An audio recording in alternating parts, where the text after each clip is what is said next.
Noon. Really excited to be here. Excited about this football game, but excited to be in this beautiful place.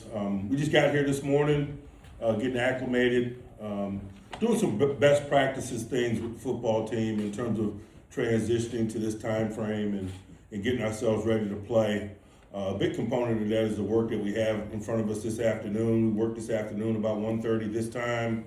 We'll do some more work tomorrow. But really just excited about being here, and I'll be happy to answer any questions you guys might have. Coach, Dara here from Balls.ie. Will the players be allowed to let their hair down and enjoy a night out in Dublin after the game, or will the aftermath be treated like any other fixture? After the game? Yeah. Business as usual. Before the game, not so much, but after the game, certainly, business as usual. Mike, Chris Alec with DK Pittsburgh Sports. What's your general feeling for how the team rested or got any kind of sleep on the flight over, and do you feel like that it's what you at least wanted?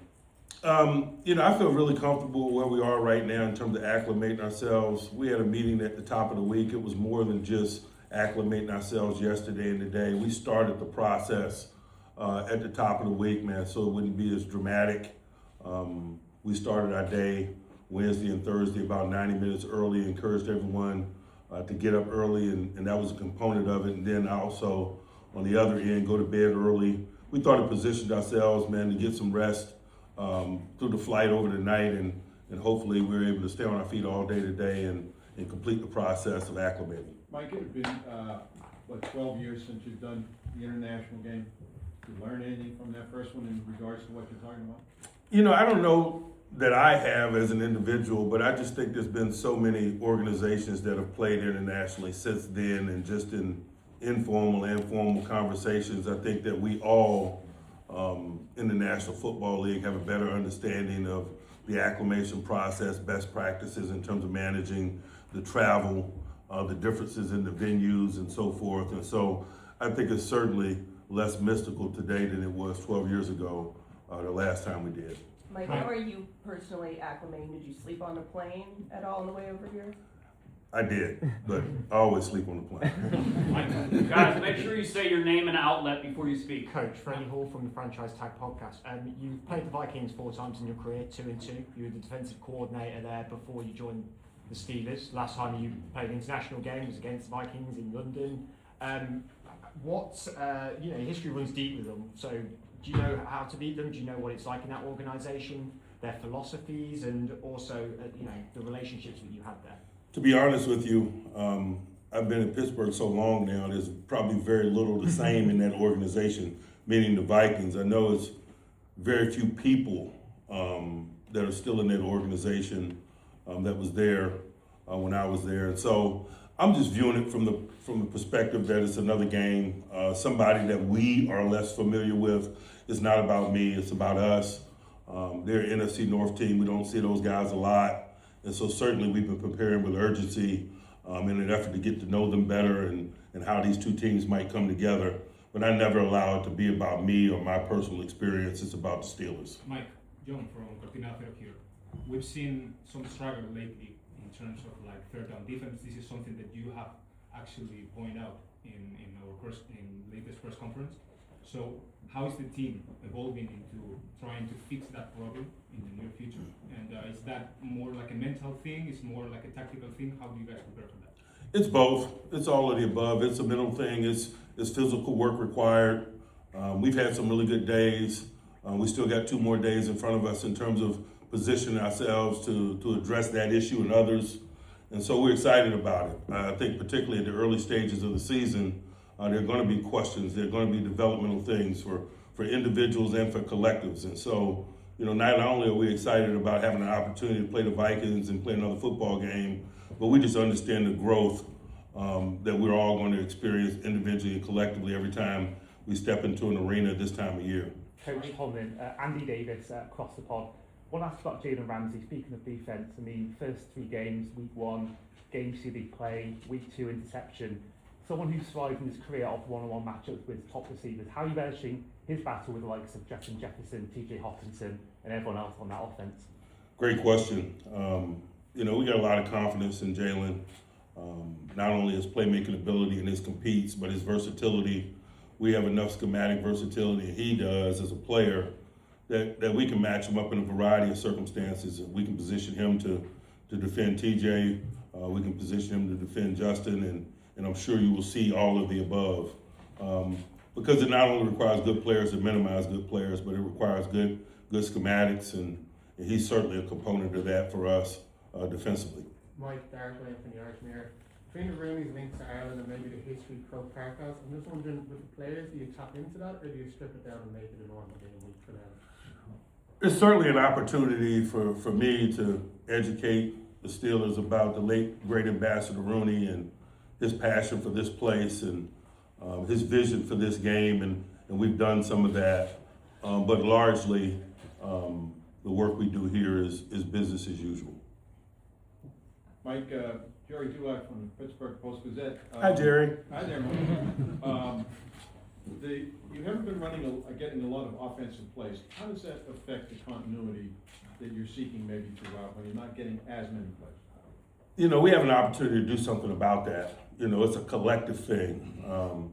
Certainly, we got to win enough possession downs on offense and stay on the field, and we got to win enough possession downs on defense to get off the field. And so, you know, I don't view it as a unit thing. I view it as a team thing. I view it as a, you know, controlling the game type of a thing. And time of possession is a component of that. And so, we've certainly been working to improve in the areas that have limited that. But it's more than just a unit discussion. It's a collective discussion. Mike. You know, along those lines, you know, we feel like Calvin Austin's a dynamic punt returner. Hadn't got enough punt returns.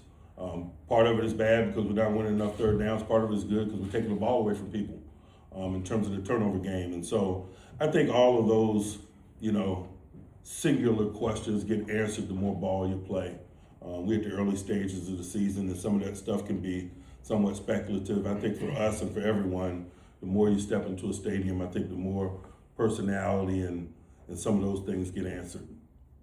Like Judy Batista from the NFL Network, maybe related to that, but how do you get the downfield passing game going? You know, we take it when we can get it. I think that's, you know, the number one thing, man. If defensive posture is such that they want to prevent that, you oftentimes take what the defense gives you. One thing you're not going to do is be loose with the ball in an effort to produce those things. We're going to stay within our personality. We're certainly going to look for opportunities to get plays down the field, but that's not the only way to skin the cat. And again, like at that question, the more you step in the stadiums, those things are going to reveal themselves, certainly. Coach, Jack Hensley, Aaron, University Times. What's it like having a veteran quarterback like Aaron Rodgers, who's been around for a very long time, to kind of lead your team in a neutral site environment where I'm sure a lot of the guys have not experienced yet in their careers? You know, just on a personal level, man, it's fun to work with Aaron. I like to work with a guy that has a relationship with the game that he has. He loves to work. He loves football. He loves all the things that come with it. And day to day, just in terms of those things, it makes it a fun experience to learn and grow together, to compete. You know, he's fully engaged in all of those things. And so it's been a good experience. Mike, Brooke Pryor, ESPN. What kind of quality of work have you seen from Deshaun Elliott and Joey Porter Jr. this week as they kind of work their way back from injury? Partial participation. Mike? For those of you unfamiliar, man, I don't disclose a whole bunch of injury information. only what's required, and to this point, partial participation. Brian Basho, Pittsburgh Post-Gazette. How does Derek Harmon's return change or shift how you guys can use some of the other guys on that line, like YA, Keanu, and where you put them?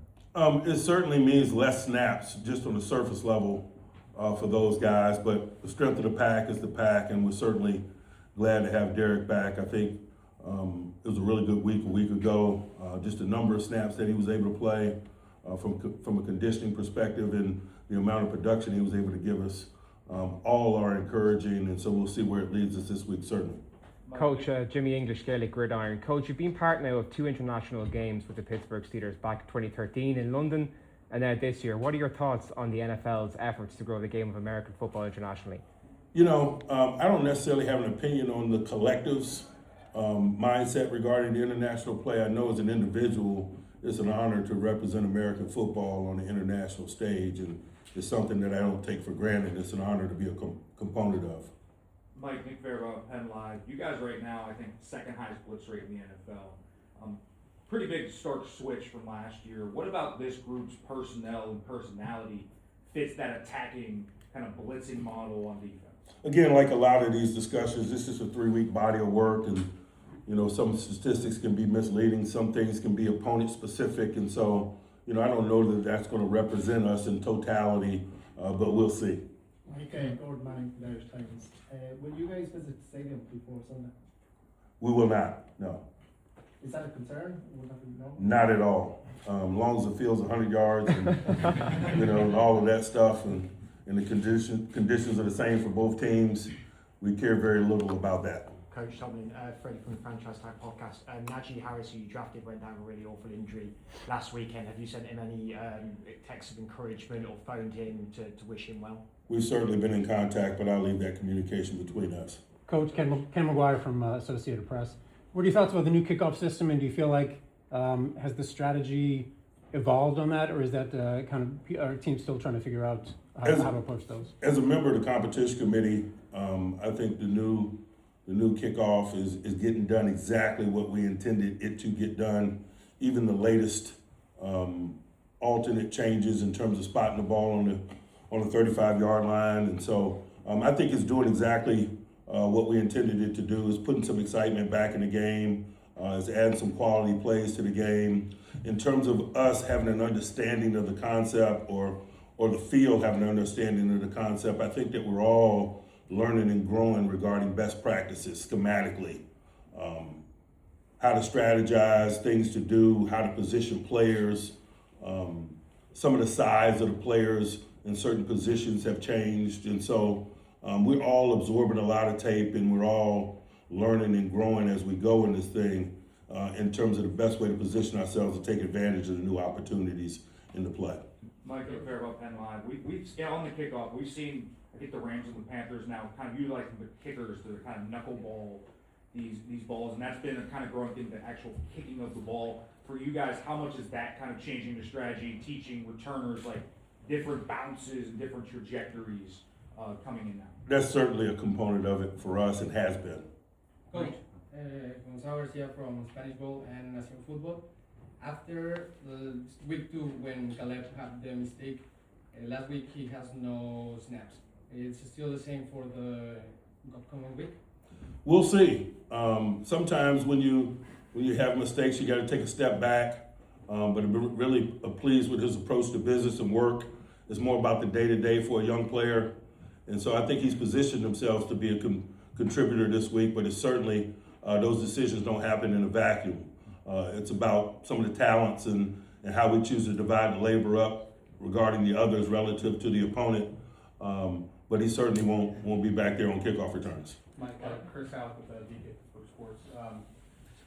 I know that like you're preparing for an opponent, you're not afraid to take advice or anything else from any player or anything like that. Can you also look back at potentially like a matchup last year whenever Aaron Rodgers went up against Brian Flores and this Vikings defense last year in London, and especially with the way that they attacked him? And also look at Flores versus Arthur Smith in 2023 against Atlanta. I just think that's standard protocol in preparation for a game. When you got a history of significant matchups, whether it's coordinator versus coordinator or coordinator versus quarterback, it's just a component of the preparation. I don't want to make it more than what it is. Guys, 2 more. Mike, Judy Batista, how do you get DK Metcalf maybe going and more involved in the offense, and how much of a priority is that going forward? I'm not displeased with his level of involvement. I think he scored a touchdown in the last 2 weeks. I think the larger discussion is the total number of snaps or opportunities we have. We were talking about it over there with Jerry. I think that is the discussion. He is a major component of what we do and has been. We just simply need more snaps, and I think that'll reveal itself, the question that I think you're leading to. Last one here.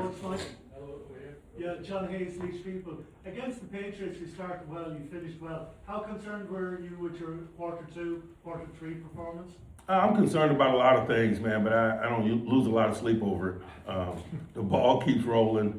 That was a game. You learn. you prep, you step into the arena and you do it again. I'm excited about doing it here in Dublin this week versus the Vikings. All right, thank you. Thank you. Thank you.